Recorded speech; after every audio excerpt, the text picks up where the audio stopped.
We're walking around outside, and there's this small little building. Looks pretty original, but it also looks like it has bullet holes in it. Here.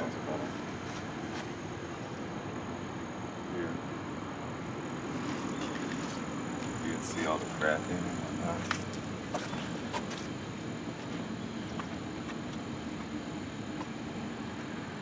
whatnot. Maybe they had target practice on this wall.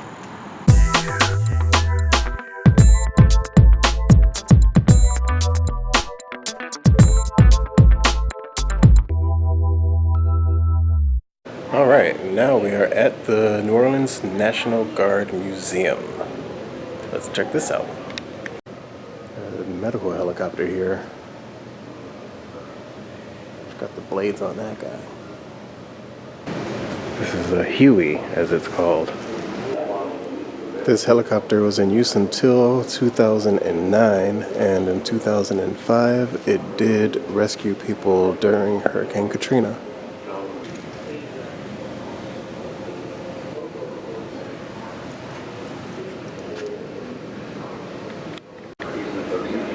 They have some of the boards people use to close up their shops with what they wrote on them. Don't try, I'm sleeping inside with a big dog, an ugly woman, 2 shotguns, and a claw hammer. But she's back and you're going to be in trouble. September 4th, still here. Woman left Friday cooking a pot of dog gumbo. And here's what it all looked like.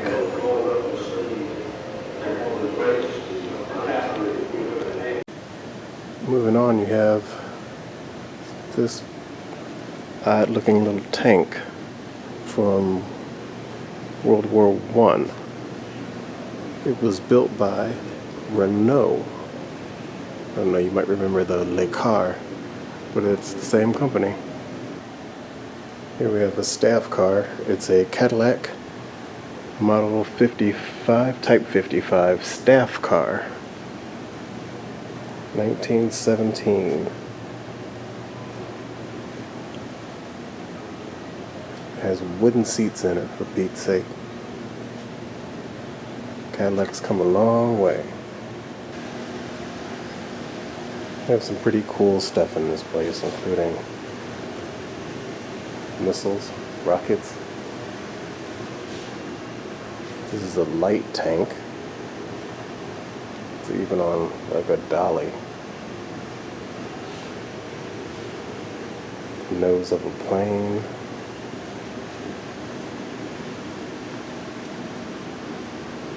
Communications box. What's really cool is we have the whole place to ourselves. There's absolutely no one in here. An example of barracks, I suppose.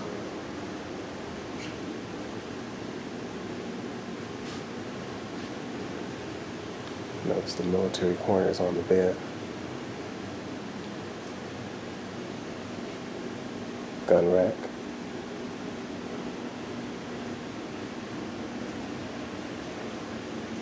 Guess that would be the heater.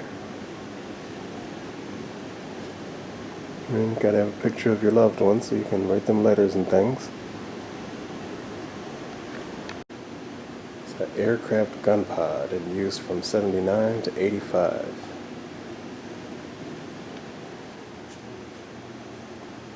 And you probably can't see in there because it's pretty dim in this museum, but it's a military medical truck. My grandfather served in World War I. He was a truck driver, and they always told him, do not look in the back of the truck. So, of course, my grandfather, being who he was, decided one day he was going to look in the back of a truck, where he found that it was full of dead bodies. He never looked in the back of the truck again. And that was that. Coming upstairs, you go back in time. And you have these really cool examples of what military uniforms used to look like.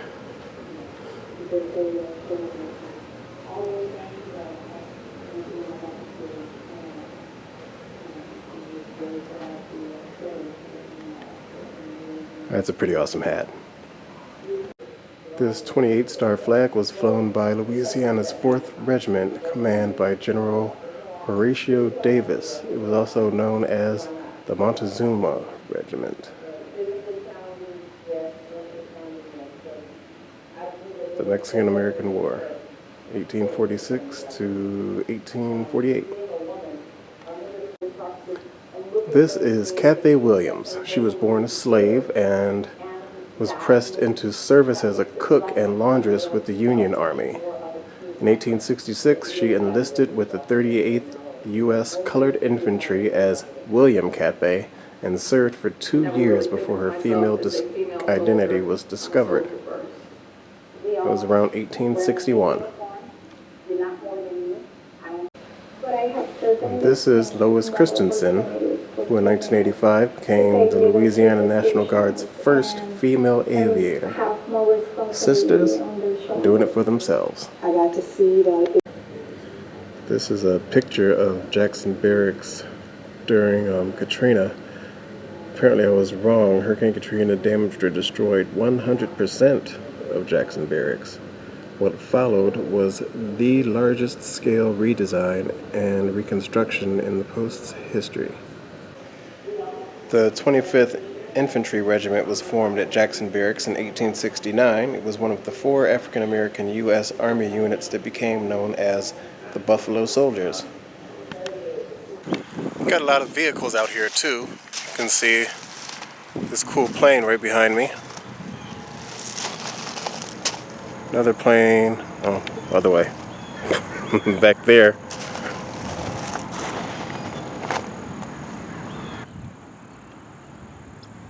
Captain Sam,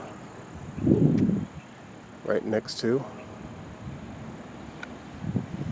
Louisiana Bayou Militia.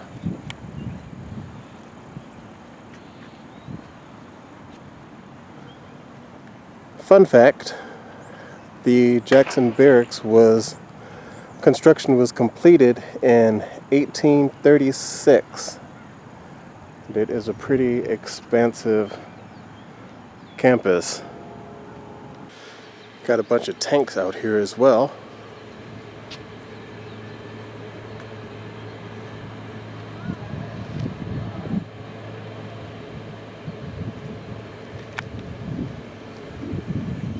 Including this guy. It's an armored personnel carrier. This is the actual magazine. Can't get inside.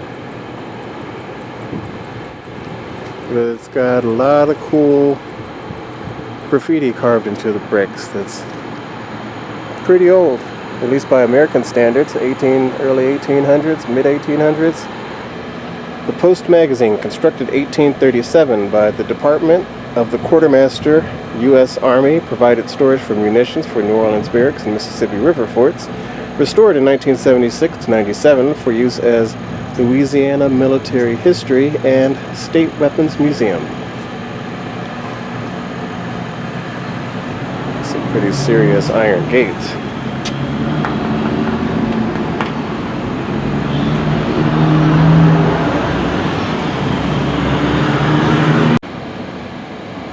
There's even some names carved in here. L. Bennett, F. Flanagan. It's all of these holes and things. That one's pretty big.